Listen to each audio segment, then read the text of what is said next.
This is my 2002 EP3 Type R, which I've owned for 2 years. Before I bought this car, I've always wanted to build a car that handles like a go-kart and stops like one as well. So in this episode, we address the issue that every beginner skips before heading to the track: brakes.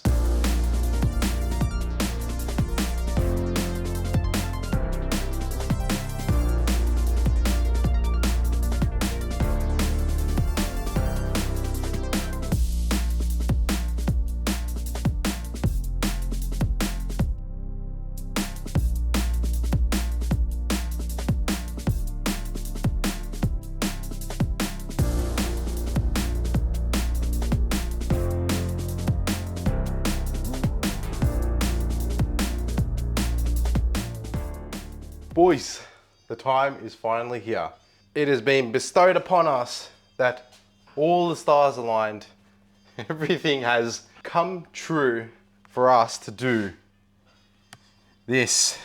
We have finally got the rotors, got the pads, got the brake lines, and have the almighty brake fluid. So this episode is just essentially going to be running you down what you need to do. If any of you guys ever want to go to a track day or do any circuit racing with your car, which I plan on doing, these are the things I reckon you should do at a minimum, just so you can go and have some fun.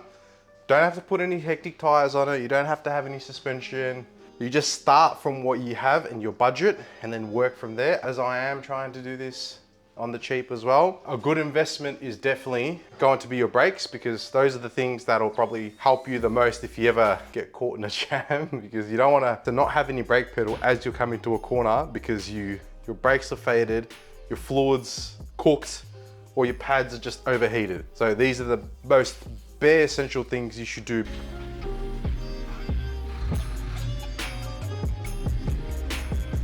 I will just say one thing: we are doing it proper backyard garage style with the car in the shed garage, because I don't trust the weather outside. It might rain, and I'm not leaving this thing outside because I don't trust people.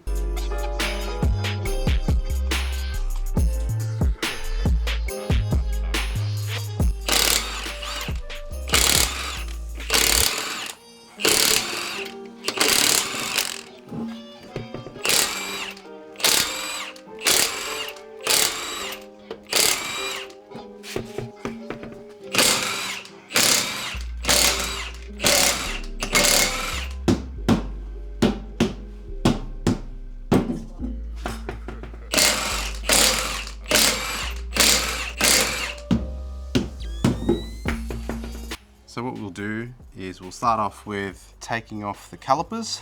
So take off the calipers, there's 2 bolts there, so there's 1 there. So what we'll do is start off by removing the calipers and the caliper bracket, hang it, take the rotor off, then we'll replace the brake line. So essentially, might have to spray WD-40 before we do anything.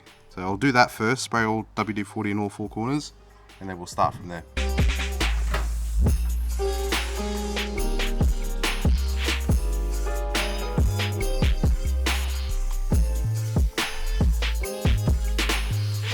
Firstly, we undo the brake line banjo bolt that connects to the caliper.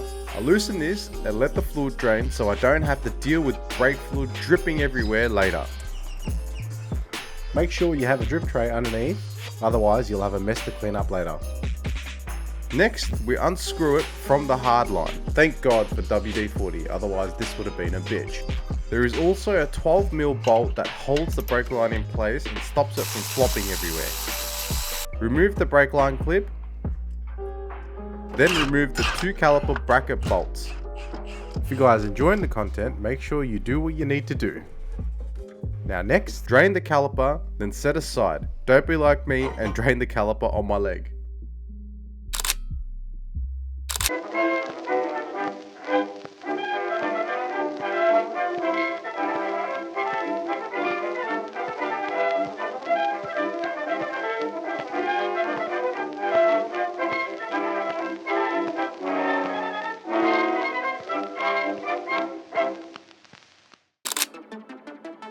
Alright, so you begin with brushing the hub to make sure the surface is clean, removing the old brake line as well out of the way. Some cars have a locating bolt that holds the rotor to the hub.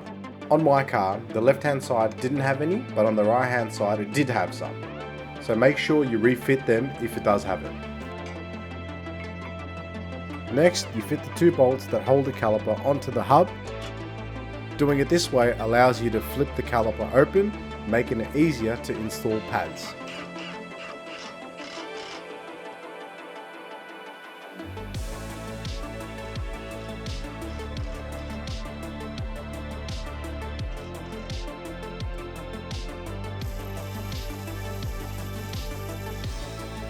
This time around I'm doing it a little bit differently. So as I said, it makes it easier to fit pads. You can see now that by opening up the caliper, it makes the pads fit a lot easier.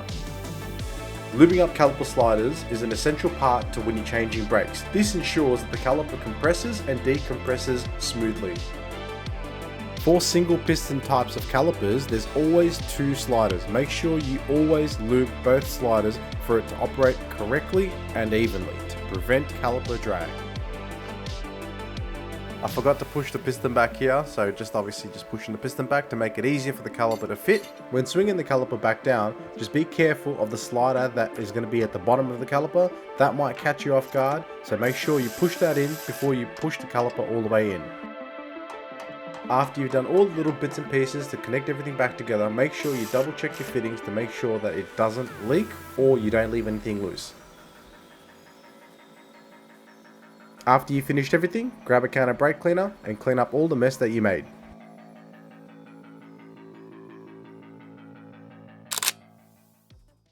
Alright boys, I'm just going to pretty much power through all the rest of them because it's just easy to do that. I don't know if I'll throw in a time lapse or not, but that's pretty much how you do each of the, well, one side of the caliper, one side of the brakes. So the purpose of these brakes that I'm putting on now is just so I can bed them in, and then I'll take them back off and then throw the other brakes back in, just so I don't have to go through the bedding process at the track day.